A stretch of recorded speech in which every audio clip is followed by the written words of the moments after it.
चलिए जी, next provision पे आते हैं, सेक्शन 222D पे।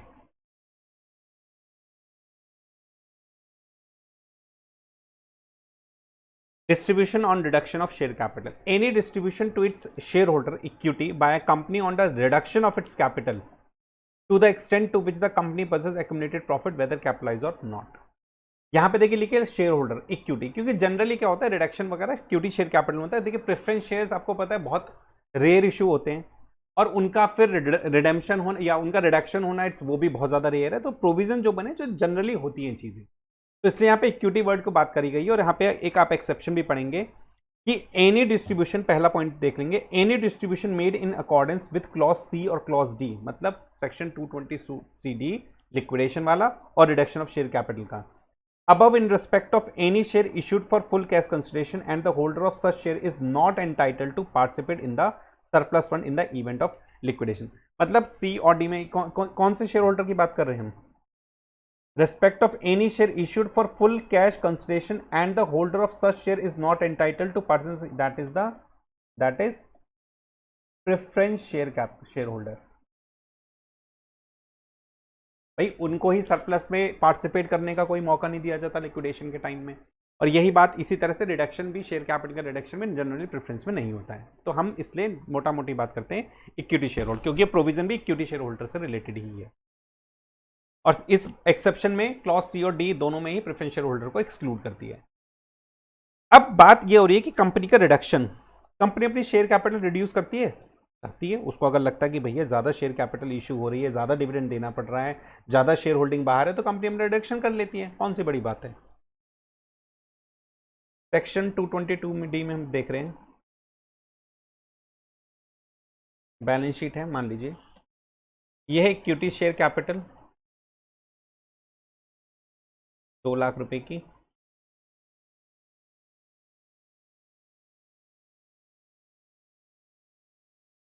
इसमें मान लीजिए इंक्लूडिंग है बोनस भी 50,000 के, रिजर्व सरप्लस है कुछ 2 लाख रुपए का, कैश है हमारा 2.5 लाख रुपए का,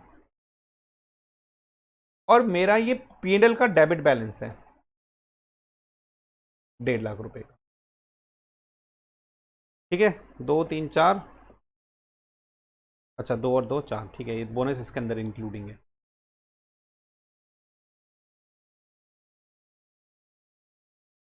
इंक्लूडिंग बोनस, ठीक है। अब कंपनी को क्या दिक्कत है, कंपनी अपनी शेयर रिडक्शन करना चाहती है, ठीक है, कंपनी अपना शेयर रिडक्शन करना चाहती है, कर सकती है। केस 1 देखते हैं जरा हम लोग, पहले केस 1 देखते हैं। केस 1 ने, कंपनी ने रिड्यूस करी अपनी शेयर कैपिटल 1.5 लाख रुपए से, कंपनी ने अपनी reduce its share capital by 1.5 lakh by offsetting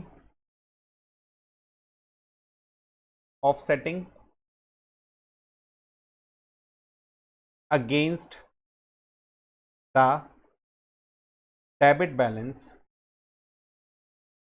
of P&L account. 1.5 lakh का P&L का डेबिट बैलेंस है, कंपनी ने 1.5 लाख से अपनी शेयर कैपिटल रिडक्शन कर दी, रिड्यूस कर दी, तो 1.5 लाख यहां से कम होगा, 1.5 लाख यहां से कम होगा, बैलेंस शीट मेरी टैली। लेकिन ऐसे रिडक्शन में कंपनी ने अपनी कैपिटल तो रिड्यूस करी है, लेकिन क्या कंपनी ने किसी को कुछ डिस्ट्रीब्यूट करा है? भाई हमने तो कह पढ़ा था ना सेक्शन 222D के अंदर कि अगर किसी तरह का कोई डिस्ट्रीब्यूशन होता है, एनी डिस्ट्रीब्यूशन, कंपनी ने यहां पे तो सिर्फ अपनी कैपिटल रिड्यूस करी है, और कितनी रिड्यूस करती है? 1.5 लाख रुपए से।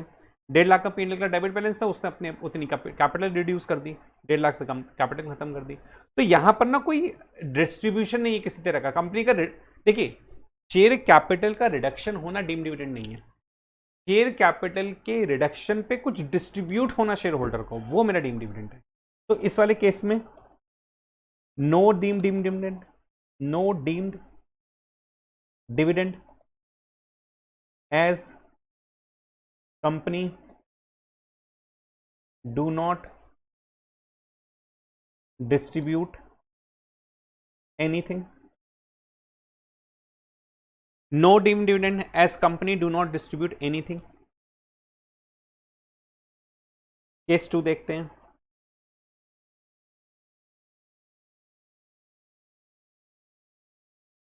केस 2 देखते हैं। कहता है केस 2 में कंपनी ने रिड्यूस करा अपनी शेयर कैपिटल 1.5 लाख से by refunding cash to share holder.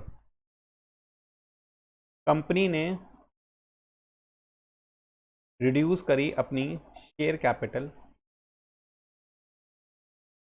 Bye 1.5 lakh by refunding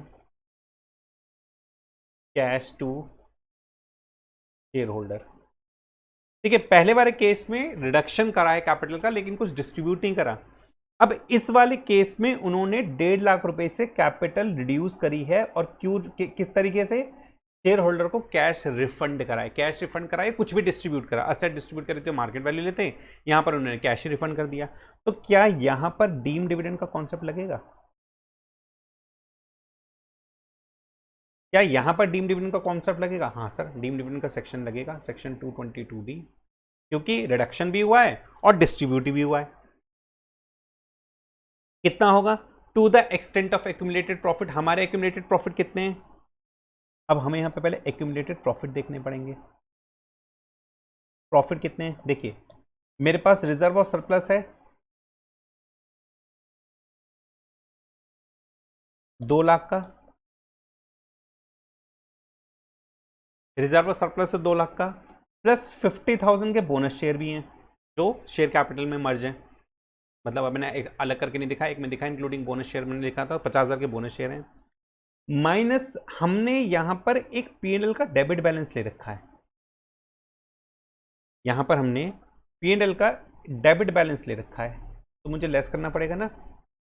2.5 lakh minus 1.5 lakh is equal to 1 lakh का मेरा एक्यूमुलेटेड प्रॉफिट है। तो मेरा डीम डिविडेंड कितना हो जाएगा सेक्शन 222D में? To the extent of accumulated profit whether capitalise और नॉट, ये हो जाएगा मेरा 1 लाख रुपए। ये हो जाएगा मेरा 1 लाख रुपए।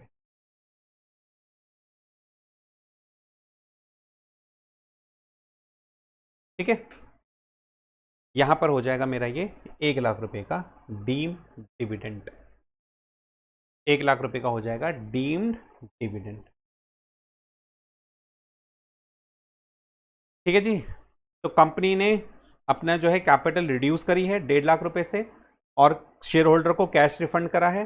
तो डीम डिविडेंड कितना हो जाएगा? एक्यूमुलेटेड प्रॉफिट था 2 lakh plus 50,000 bonus share minus 1,50,000 का मेरा P&L का डेबिट बैलेंस था, जो 1 लाख रुपए मेरे बचे, वो है मेरा सेक्शन 222D में डीम डिविडेंड। इतना सा आपका ये प्रोविजन था। बाकी कुछ इसमें बातें, लेकिन आपके लेवल के लिए वो रेलिवेंट नहीं है, जितना था उतना यही सफिशिएंट है, इसके अलावा भी कुछ पढ़ने की जरूरत नहीं है इसमें। देखिए, पहली एक्सेप्शन सिंपल सी है कि क्लॉज सी और clause D preference share holder पे नहीं लगती। हमने लिक्विडेशन के टाइम में भी मैंने बताया था, और रिडक्शन ऑफ शेयर कैपिटल के बाद टाइम में भी मैंने बता रहा हूं। इसलिए यहाँ पे शेयर होल्डर की जगह आप इक्विटी, यहाँ पे मेंशन है, ऊपर वाले में भी इक्विटी ही कंसिडर करना, क्योंकि क्लॉज सी और D equity preference share holder पर नहीं एप्लीकेबल है। अगर पेमेंट करती है company, any payment made by a company on purchase of its own share from a shareholder in accordance with the provision of section 77, company ने buyback करे अपने shares, company ने बायबैक करें अपने शेयर्स अंडर सेक्शन 77A के according, payment made by company on purchase of its own share from a share holder in accordance with the provision of section. अगर buyback करती है company section 77A के according, तो भैया ऐसे case में इसको हम डीम डिविडेंड की कैटेगरी में नहीं डालेंगे। ऐसे केस में डीम डिविडेंड की कैटेगरी में हम इसको नहीं डालेंगे।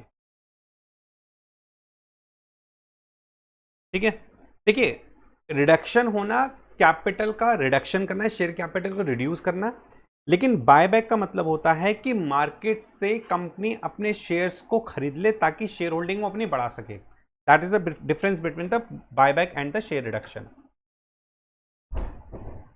शेयर रिडक्शन होने पे हमने पढ़ा कि शेयर कंपनी अपने शेयर रिड्यूस करती है, उसके बदले में शेयर होल्डर को कुछ दे रही है। That is under deem dividend. लेकिन कंपनी बायबैक कर रही है ताकि अपनी शेयर होल्डिंग को बढ़ा सके, मार्केट से शेयर खरीद के अपने पास रख सके, दैट इज बायबैक। और बायबैक को हम डीम डिविडेंड की कैटेगरी में नहीं डालते, ठीक है। अब बायबैक में भी तो कंपनी ने शेयर खरीद लिए मार्केट से और शेयर होल्डर को पैसा दे दिया, तो कैपिटल रिडक्शन नहीं हुआ ना इसमें, वो तो मार्केट से खरीद लिया उन्होंने वापस। लेकिन रिडक्शन में तो कंपनी ने शेयर कैपिटल रिड्यूस कर दी, उसके बदले में शेयर होल्डर को दे दिया, that is under cover under section 222D। लेकिन बायबैक कहीं कवर नहीं होता है। बायबैक के लिए एक सेक्शन 222F आया है, अभी नया है, फाइनेंस एक्ट 2024 से 1 अप्रैल 2024 से एप्लीकेबल है। उसमें हम थोड़ा इसका डिटेल डिस्कशन करेंगे। फाइनेंस एक्ट 2024 में क्या अमेंडमेंट आई इससे रिलेटेड, वो हम इसका डिस्कशन करेंगे, वो हम सेक्शन 222F में पढ़ेंगे। तो अभी बायबैक के लिए समझ लीजिए कि बायबैक डीम डिविडेंड की कैटेगरी में नहीं आ रहा है। अच्छा, दूसरी बात, अब अगर मान लीजिए पहली तो एक्सेप्शन होगी, प्रेफरेंस शेयर होल्डर पे डीम डिविडेंड का क्लॉज सी और डी नहीं लगेगी। कंपनी अगर बायबैक कर रही है अपने शेयर्स को तो डीम डिविडेंड का कॉन्सेप्ट नहीं लगेगा। अगर कंपनी डीमर्ज हो गई है, मान लीजिए एबी लिमिटेड थी जो कंप्यूटर हार्डवेयर एंड सॉफ्टवेयर का काम करती थी, जो कंप्यूटर हार्डवेयर और सॉफ्टवेयर का काम करती थी। इन्होंने क्या काम करा, सॉफ्टवेयर के बिजनेस को अलग कर दिया और उसके लिए बना दी बी लिमिटेड। इसका मतलब डीमर्जर कर दिया, ए लिमिटेड बी लिमिटेड। इन्होंने क्या काम करा, डीमर्जर कर दिया। ए लिमिटेड अब सिर्फ हार्डवेयर ही देख रही है और बी लिमिटेड अब सिर्फ सॉफ्टवेयर देख रही है। अब बी लिमिटेड क्या डीमर्जर के बाद रिजल्टिंग कंपनी है, रिजल्टिंग कंपनी है। बी लिमिटेड में जो शेयर होल्डर होंगे वो कौन से होंगे, ए लिमिटेड वाले तो होंगे। इसका मतलब ए लिमिटेड वाले शेयर होल्डर का पैसा ही बी लिमिटेड में लिखा है, लगा है। इसका मतलब बी लिमिटेड जो ए लिमिटेड के शेयर होल्डर को शेयर इशू करेगी, शेयर इशू करेगी, ए लिमिटेड का पैसा लगा हुआ है बी लिमिटेड में। तो यहां पर कह रहा है कि अगर इस तरह से कोई ट्रांसफर होता है ना, that is not deem dividend. इसमें डीम डिविडेंड का कॉन्सेप्ट क्यों मारा है, देखिए जरा, कि any distribution of shares on demerger by the resulting company to the share holder of the demerge company. भाई अल्टीमेटली जो रिजल्टिंग कंपनी बनी है वो शेयर इशू करेगी ना डीमर्जर कंपनी को। शेयर होल्डर तो ए बी लिमिटेड थी पहले, अब बी लिमिटेड अलग हो गई, शेयर होल्डर तो वही है ना। तो उसने बी लिमिटेड ने शेयर इशू करे किसको, डीमर्ज कंपनी को। Any distribution of share on demerger by the resulting company to the share holder the demerge company, चाहे उस डीमर्ज कंपनी के शेयर का रिडक्शन हो या ना हो, लेकिन फिर भी ये डीम डिविडेंड में फॉल नहीं होगी। इसका मतलब transfer by the resulting company to the share holder of the demerge company whether और not there is a reduction of share capital in the demerge company, फिर भी ऐसा ट्रांसफर डीम डिविडेंड के अंदर फॉल नहीं हो। तो ये अभी एक्सेप्शन कुछ और भी आगे, लेकिन अभी फिलहाल ये 3 एक्सेप्शन ही हैं जो इससे रिलेटेड थी, जितना भी हमने प्रोविजन पढ़ा है। क्योंकि यहां पर ना हमने liquidation reduction of share capital की बात करी, तो उससे रिलेटेड 3 एक्सेप्शन थी। क्या क्या एक्सेप्शन हैं, पहली एक्सेप्शन थी प्रेफरेंस शेयर होल्डर पे लिक्विडेशन और रिडक्शन ऑफ शेयर कैपिटल के कॉन्सेप्ट एप्लीकेबल नहीं होंगे।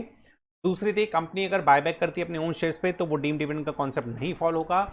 और डीमर्जर के केस में अगर रिजल्टिंग कंपनी डीमर्ज कंपनी के शेयर होल्डर को कोई शेयर्स ट्रांसफर करती है, डिस्ट्रीब्यूट करती है शेयर्स, चाहे डीमर्ज कंपनी में शेयर का कैपिटल का रिडक्शन हो या ना हो, तो ऐसा केस भी डीम डिविडेंड के केस में फॉल नहीं होगा। जबकि यहां पर भी डिस्ट्रीब्यूशन का शेयर था, यहां पे भी डिस्ट्रीब्यूशन था, लेकिन फिर भी यहां पे डीम डिविडेंड का कॉन्सेप्ट नहीं लगेगा।